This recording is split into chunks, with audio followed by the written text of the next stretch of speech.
महाराज जी, राधा नाम जपने में से हमें क्या क्या मिलेगा महाराज? जो चाहोगे प्राप्त हो जाएगा, जो चाहोगे। ये सब राधा नाम का चमत्कार दिखाई दे तो देख लो ना। और ये हमारे राधा नाम का फल नहीं है, ये ब्याज है। फल तो होगा, हम निकुंज जाएंगे, श्री जी के पास जाएंगे, अपनी प्रिया जी की सेवा में रहेंगे, ये फल है। हम जिंदा बता रहे तुम्हें, मरने के बाद नहीं, हम जिंदा तुम्हें बता रहे हैं कि हम प्रियाजू के पास जाएंगे, इसमें 100% कोई संशय नहीं। और अपनी प्रियाजू की सेवा में रहेंगे, हम ठसक से कह रहे हैं। और ये है ब्याज, मूल तो ये है। और ब्याज ये देख रहे हो कि मारा वैभव घूम रहा है। तो राधा नाम जपो, तुम्हें जो चाहिए वो प्राप्त होगा। वादा करते हैं, जो चाहिए वो प्राप्त होगा। केवल राधा राधा जपो, और ना चाहिए तो राधा रानी प्राप्त होंगी, श्री कृष्ण प्राप्त हो जाएंगे। मान लो, हमारी बात मान लो। महाराज जी, हमें संसार भी चाहिए और भगवान भी चाहिए, दोनों मिलेंगे? दोनों तो हम दिखा रहे हैं तुमको, दोनों ही तो दिखा रहे हैं। तो हम कह रहे राधा नाम रटो, तुम्हें हट करके संपत्ति प्राप्त हो जाएगी। चाहो तो तुम जो चाहोगे, पर नाम पहले तुम्हारे पाप नष्ट करेगा, फिर तुम्हारी कामनाओं की पूर्ति करेगा। पहले नाम जप करो, जो तुम्हारे पाप है उनका नाश हो, फिर नाम आपका जब फल प्रकाशित होगा तो आप निहाल हो जाओगे।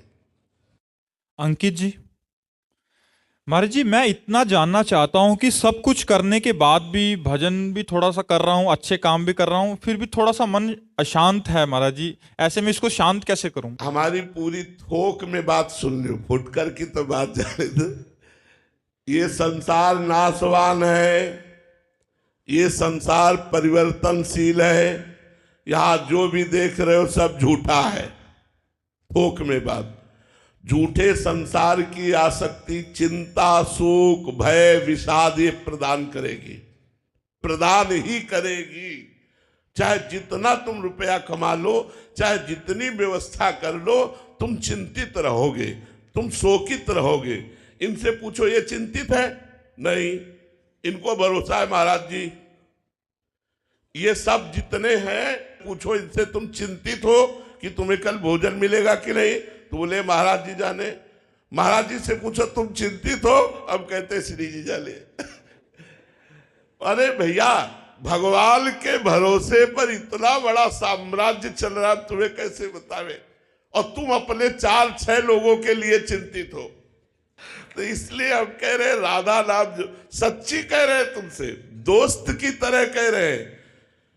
अगर तुम संसार में सुखी होना चाहते हो, चिंता भय रहित होना चाहते हो, तो नाम जप करके देख लो, राधा राधा राधा राधा। अगर तुम सुखी ना हो जाओ तो कहना हाँ, इंतजार करना पड़ेगा। ऐसा नहीं कि आज तुम देख रहे हो वो जीवन भर रहा है, ऐसा नहीं रहा। कई कई दिन भोजन नहीं मिला, सर्दी गर्मी बरसात गाली गलौज सब सहते हुए जब नाम जप किया, तो उस नाम का प्रकाश आज ऐसा है कि आप देख ही रहे हो, खूब देख रहे हो। और उस नाम से सबको लाभ मिल रहा है। आप सब उसी नाम से तो लाभ लेने आए हैं, तो आप भी नाम जप कीजिए। चिंता शोक भय अगर जड़ से न खत्म हो जाए तो हमें कहना। ये अब राधा नाम के बल से कहते, मरे हुए शरीर में भी जो चेतना डाले वो राधा नाम। तो भगवान के नाम के बल में अपार सामर्थ्य। हनुमान जी से राम जी ने पूछा, 400 कोस का समुद्र लांघकर जाना और रावण से सुरक्षित लंका को विध्वंस कर देना बहुत कठिन बात है। तो हनुमान जी ने क्या कहा? लाग सिंधु हाटक पुरजारा, निश्चर गण बद विपिन उजारा, नाथ न कछु मोर प्रभुताई। मेरी प्रभुता नहीं है, सो सौ तो प्रताप रघुराई। हे राम जी, ये आपका प्रताप काम कर रहा था, हनुमान काम नहीं कर रहा था, राम प्रताप काम कर रहा था। तो यहाँ प्रेमानंद काम नहीं कर रहा है, यहाँ राधा प्रताप काम कर रहा है, राधा नाम का प्रताप काम कर रहा है। वस्तुतः तो मैं मरा हुआ ही हूँ, मेरे में सामर्थ्य क्या है? डायलिसिस देखो, कल डायलिसिस नहीं हुआ, चेहरा सूज गया, चेहरा सूजा हुआ है, लेकिन हम खूब प्रसन्न हैं। हमारे जैसे प्रसन्न तुम सब मिलके नहीं होगे जितना हम प्रसन्न हैं। सही कहता हूं, तुम सब कहीं न कहीं चिंतित होगे, और हम पूरे प्रसन्न। न मरने का भय है, न जीने की इच्छा है। न मरने का भय है, न जीने की इच्छा है। बड़ा आनंद में जीवन राधा नाम की कृपा से है। तो आप भी आनंदित रहिए। बिना भगवान के नाम के आपका जीवन मृत जीवन है। चिंता, शक, शोक, भय ये छोड़ेंगे नहीं जब तक नाम जप नहीं करोगे।